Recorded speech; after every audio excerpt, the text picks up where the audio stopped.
दोस्तों, दुनिया बहुत बदल गई है। आज की दुनिया का दौर साइंस और टेक्नोलॉजी का दौर है। आज के दौर में जब हम भूत, प्रेत, पिशाच, प्रेत आत्मा के बारे में बात करते हैं, किसी से भी कुछ जिक्र करते हैं, तो वो इन सारी बातों को कल्पना साबित करने के लिए 100 तर्क दे सकता है। मगर कभी कभी इंसान की जिंदगी में कुछ ऐसा भी हो जाता है जिसे वो आखिरी सांस तक याद रखता है। वो उसका अपना एक्सपीरियंस होता है जो शायद दूसरा व्यक्ति नहीं समझ पाता। मेरा नाम है अशोक और मेरा जन्म पंजाब के एक छोटे से गांव में हुआ था और मेरी उम्र 80 वर्ष के आसपास है। मैंने अपनी इस उम्र में कई दौर देखे। मैंने एक वो भी दौर देखा जब लोग साइकिल खरीदने से पहले भी 100 बार सोचा करते थे। मैंने कलम से टैबलेट तक का दौर देखा। मगर एक घटना मेरे जीवन में मेरी आंखों के सामने ऐसी भी घटी जिसे मैं आज भी रोज याद करता हूं। आज की नौजवान पीढ़ी जब भूत प्रेतों की बातों को मजाक में उड़ाती है तो मुझे उनके मजाक उड़ाने पर बहुत ज्यादा हैरानी होती है। ये घटना आज से करीब 60 वर्ष पहले, मेरा मतलब 1960 के दशक के आसपास की है, जब मेरी उम्र 20 साल की थी और मैं एक लंबा चौड़ा और तगड़ा नौजवान हुआ करता था। हमारे गांव से 1.5 या 2 किलोमीटर की दूरी पर एक छोटा सा जंगल था जिसे पार करके ही हमारे खेतों में जाया जा सकता था। दिन के समय वो जंगल जितना सुंदर दिखता था, रात के समय उतना ही रहस्यमय और डरावना लगता था। उसके विषय में तरह तरह की कहानियां प्रचलित थी। हमारे गांव के बड़े बूढ़ों को अक्सर ये कहते हुए सुना गया था कि रात के समय वहां पर प्रेतात्माएं भटकती हैं। कभी डरावनी आवाजें और कभी दिल दहला देने वाली चीखें अक्सर वहां सुनाई देती हैं। शुरुआत में लोग इन बातों को महज अफवाह और बकवास मानते थे, लेकिन एक सुबह जब उस जंगल में हमारे गांव के किसी व्यक्ति की लाश मिली तो पूरे गांव में एक दहशत सी फैल गई। हैरत की बात यह थी कि उस व्यक्ति के शरीर पर कहीं कोई चोट वगैरह के निशान भी नहीं थे, मगर एक बात ऐसी थी जिसने सभी के होश उड़ाकर रख दिए थे, और वो ये थी कि उस आदमी की आंखें जो मरने के बाद भी खुली हुई थी, वो इतनी ज्यादा लाल थी मानो उसके शरीर का सारा खून उनमें उतर आया हो। जिस किसी ने भी ये मंजर देखा वो डर से कांप उठा।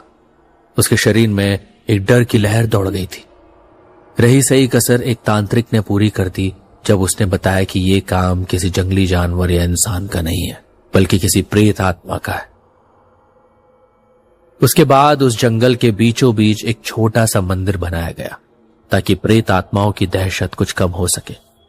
कुछ समय तक ये घटना हर किसी के दिलो दिमाग पर काफी हावी रही, मगर धीरे धीरे सब कुछ सामान्य होने लगा।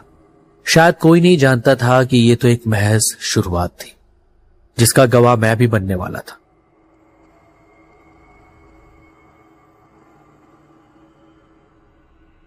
सर्दी का मौसम आ गया था। ठंड भी चरम पर पहुंच गई थी। रात होते ही चारों ओर घने कोहरे की एक चादर सी बिछ जाती थी। इतने घने कोहरे में हाथ को हाथ तक नहीं दिखाई देता था।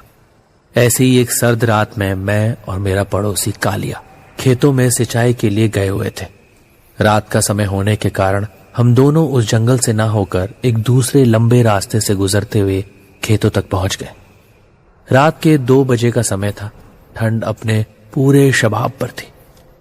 हमने सर्दी से बचाव के लिए आग जला रखी थी। वो मनहूस जंगल भी उस जगह से ज्यादा दूरी पर नहीं था। तभी अचानक हमारे कानों में एक दिल दहला देने वाली चीख टकराई। वो चीख रात के सन्नाटों को चीरती हुई चली गई। चीख किसी औरत की लग रही थी। मेरे तन बदन में डर की लहर सी दौड़ गई थी। मैं डर के मारे इधर उधर देखने लगा, मगर मुझे घने कोहरे, लंबे और घने पेड़ों के अलावा कुछ नहीं दिखाई दिया। मैंने लड़खड़ाती आवाज में कालिया से कहा, कालिया, तूने कुछ सुना? लगता है किसी औरत की चीख है। या तो वो औरत उन रूहों का शिकार बनने वाली है या फिर बन चुकी है। अभी मैंने ये कालिया से बोला ही था कि फिर से बचाव बचाव के साथ रोने और चीखने की आवाजें आने लगी। आवाजों के शोर से अजीब सा माहौल वहां पैदा हो गया। कालिया, जो कि एक लंबा तगड़ा युवक था, वो तुरंत खड़ा हो गया और बोला, हाँ, मैंने भी वो चीख साफ साफ सुनी है और उस जंगल की तरफ से आ रही है वो। तभी हम दोनों के कानों में उसी औरत की दर्दनाक चीख फिर से सुनाई दी। ये सब सुनकर कालिया विचलित हो गया था, मगर पता नहीं क्यों मुझे कुछ अजीब सा डर महसूस हो रहा था। मेरे मन के अंदर से एक ही आवाज आ रही थी कि कुछ तो गड़बड़ है, कुछ तो बहुत बुरा होने वाला है। अचानक मन में कुछ निश्चय करके कालिया ने हाथ में लाठी ले ली और जंगल की ओर चल दिया। ये सब देखकर मैं उसके सामने आकर खड़ा होकर बोला, ये क्या पागलपन कर रहा है कालिया? जानता है तू क्या करने जा रहा है? ये सब चाल हो सकती है हमें फंसाने की। अगर हम इस समय जंगल में गए ना तो समझ दुनिया से गए, और अगर कोई बेचारी सचमुच ही वहां खतरे में हो तो क्या हम उसकी मदद भी ना करें, उसे यूं छोड़ दे वहां मरने के लिए? कालिया झुंझलाहट में बोला। उसके इस जवाब से मैं भी चुप हो गया था। उसकी जिद के सामने मेरी एक न चली और कालिया भागते हुए कुछ ही समय में उस भयानक जंगल में घुस गया। मुझे ना चाहते हुए भी उसका साथ देना ही था। थोड़ी देर बाद हम उस घने जंगल के घने कोहरे के ठीक बीचों बीच खड़े थे। घनी ओस में नहाए पेड़ पौधों से पानी की बूंदें टपक रही थी। घने कोहरे में हम आंखें फाड़ फाड़ कर देखने की कोशिश कर रहे थे। तभी एक बार फिर से उस औरत की चीखें हमारे कानों में पड़ी।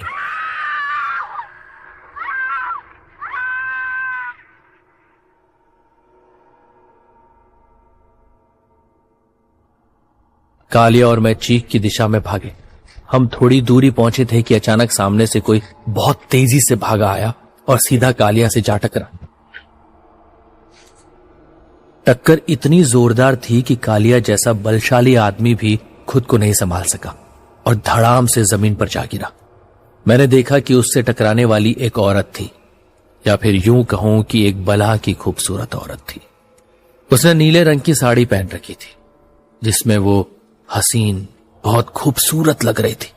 वो डर के मारे कालिया से लिपट गई और चीखते हुए बोली, मुझे बचा लो, वो मुझे मार डालेंगे। वो औरत काफी दहशत में लग रही थी। इतना कहकर वो कालिया की बाहों में ही अपने होशवास खो बैठी और बेहोश हो गई।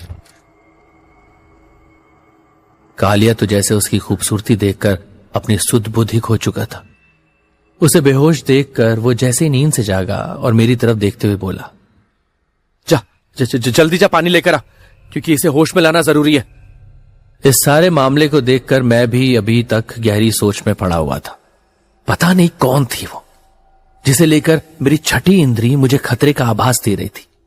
मैंने कालिया को जवाब दिया, होश में आ कालिया और अपनी जान बचाकर भाग यहां से। कालिया मेरे इस जवाब पर जैसे चिढ़ गया और बोला, ठीक है, अगर तू नहीं जाएगा ना तो फिर मैं ही चला जाता हूं पानी लेने। उसकी जिद के सामने आखिरकार एक बार फिर से मुझे झुकना पड़ा। मैं पानी लेने वहां से चल पड़ा। वहां से थोड़ी दूर पर ही मंदिर मौजूद था, जिसके पास ही एक पुराना कुआं भी था। मैंने कुएं से पानी खींचा और इधर उधर नजर दौड़ाने लगा। तभी मुझे वहां पर एक टूटी बाल्टी नजर आई। मैंने उसमें पानी लिया और जल्दी जल्दी वहां से चल पड़ा। अभी मैं रास्ते में ही था कि छम छम की आवाज मेरे कानों में पड़ी।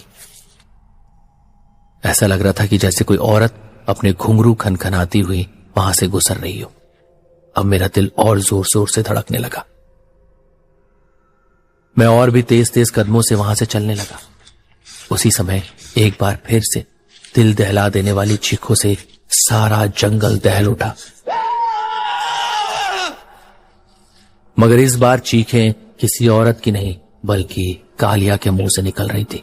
मेरे हाथों से पानी का बर्तन छूटकर गिर पड़ा और मैं सरपट उस ओर भागा जहां कालिया और वो खूबसूरत औरत मौजूद थे। वहां पहुंचकर जो मंजर मेरी आंखों के सामने था, उसे देखकर भय से मेरी आंखें फट गई और मेरे हलक से चीख निकल गई। सर्दी होने के बावजूद मेरा सारा शरीर पसीने से नहा गया। उस सुंदर औरत की जगह पर एक भयानक चुड़ैल मौजूद थी वहां, जो कालिया की छाती पर बैठी हुई थी।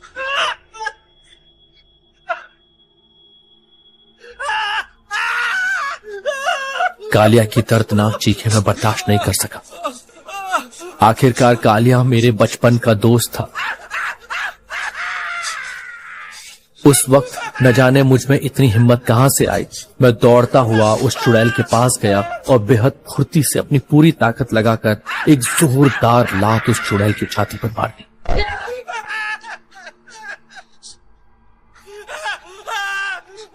शायद उस चुड़ैल को मुझसे ये उम्मीद नहीं थी। मेरे अचानक किए गए उस वार से वो एक ही झटके में गिर गई और खूंखार नजरों से मुझे देखने लगी। मैंने अपनी पूरी ताकत लगाकर कालिया को अपनी पीठ पर लाद दिया और कालिया को लेकर दौड़ने लगा। कड़कड़ाती हुई ठंड में भी मेरे शरीर से पसीने की धाराएं बहने लगी। मैंने देखा कालिया के सर से और उसके शरीर से खून बह रहा था। मैंने भागते हुए कालिया से कहा, तू घबरा मत कालिया, मैं तुझे कुछ नहीं होने दूंगा, हौसला रख। मैंने इतना कहा ही था कि तभी एक बेहद काला स्याह धुआं मेरे इर्द गिर्द चारों ओर फैल गया और देखते ही देखते वो काला स्याह धुआं उसी चुड़ैल में परिवर्तित हो गया। उस चुड़ैल ने बड़ी फुर्ती से कालिया को अपनी ओर खींच लिया और एक जोरदार धक्का देकर मुझे दूसरी ओर धकेल दिया। मेरी दर्द से एक चीख निकल गई। मेरी चीख सुनकर उसने अपनी गर्दन मेरी तरफ घुमाई। उसकी आंखें अंगारों से दहक रही थी, नुकीले दांतों से खून टपक रहा था। इस खौफनाक मंजर ने एक बार जैसे मुझे सुन्न सा कर दिया था।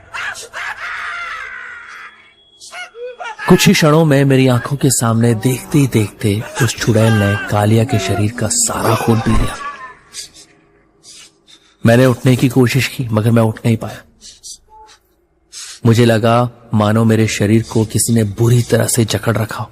मैं अपने आप को बहुत ज्यादा बेबस महसूस करने लगा। मेरी आंखों से दहशत के साथ साथ कालिया के लिए आंसू भी बह रहे थे। अगले पल मुझे सब कुछ घूमता हुआ महसूस हुआ और मैं नींद की गहराइयों में कब चला गया मुझे पता ही नहीं चला।